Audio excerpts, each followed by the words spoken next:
It's me, Christy, and I want to do another little creativity chat with you today. I love creativity. It's been something that has been a huge part of my life since forever, and so I think about it a lot. And I've been trying to jot down as things go along some ideas so that I can share them with you guys. And here's one of the shares for the day, and that is joy. Creativity should be about the joy of making things. Now, I know sometimes you have reasons why you have to be creative. Some of us do it for a living.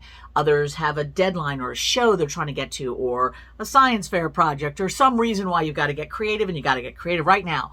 But what I wanted to share with you today is the fact that, at least my opinion, that creativity should be about the joy of creating. The end result is sort of an icing on the cake.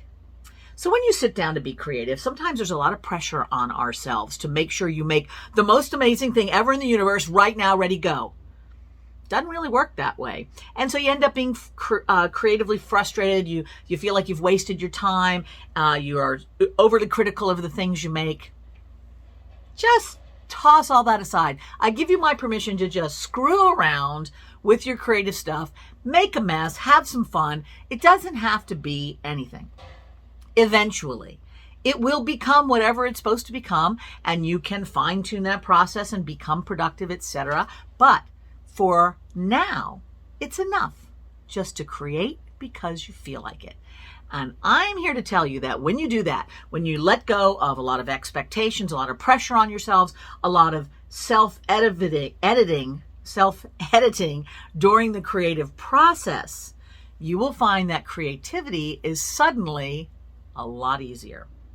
So take the pressure off yourself. Don't worry about if you become super creative in 10 minutes. Just make something. A good place to start is maybe you had a picture of something that you thought was really cool. It's a neat little bunny wearing a little bonnet, and you wanted to make that.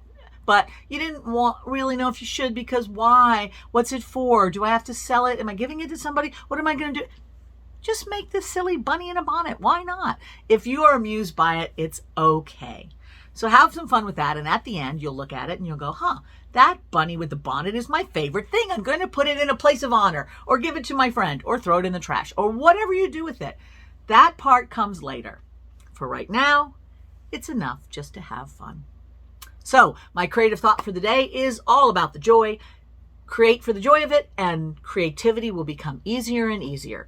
When you take away those pressure upon yourself to produce, then ideas come a little bit more easily often. So go have some fun with it. Mwah. Speaking of fun, you know what else is also fun? Chocolate. Yeah, I got this thing for chocolate. I don't know. I just like it. I think it's pretty good. And one of the things that I've found in my life that's quite amusing and very satisfying is to sort of seek out better chocolates from around the world. You know, there's a lot of chocolates out there that need to be sampled, because I do not want to get to the end of this life and have a bunch of chocolates that I could have tasted and I didn't. That would be sad. So I'm going to eat one right now. You want to eat it with me? Look at this cool one. All right. Now I live in Maui, and I've been finding a lot of interesting Maui chocolates because chocolate grows here on this island really well. And this one is from a company called Manoa, and they are super creative. So all of their pictures on the front are neat. Their flavor combinations are really cool. They've got this great little packaging with like a map and words inside that you can read. All of their candy bars are cool looking.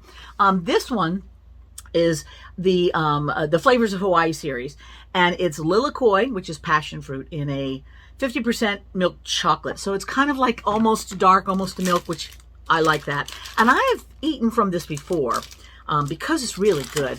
And lilikoi is one of my favorite things because lilikois are weird. And lilikois are a lot like creativity. When they're ripe, they look dumb on the outside. They're all wrinkly, and it looks like you should throw it away, and then you cut it open, and there's this vibrant yellowness inside, laced with these wonderful little black seeds, and it does not look like you should eat it. It's a syrupy, gobby mess that looks like you should just go, that's nice, and throw it away. But if you just spoon it on top of yogurt or on top of ice cream or put it in a smoothie or just eat it out of the fruit if you want. It's a delightfully great thing. And even though it's full of seeds, they don't get in your way. I don't know what's going on with Lilikoi, but I totally like it. So let's see how it tastes in this chocolate. I've eaten it before, but it's been a little while. Now, one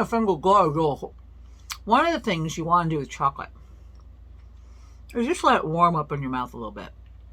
You know, like a good wine, you have to kind of let it warm up and breathe a bit. Or at least that's what I suppose. I'm not really up on how I should drink wine.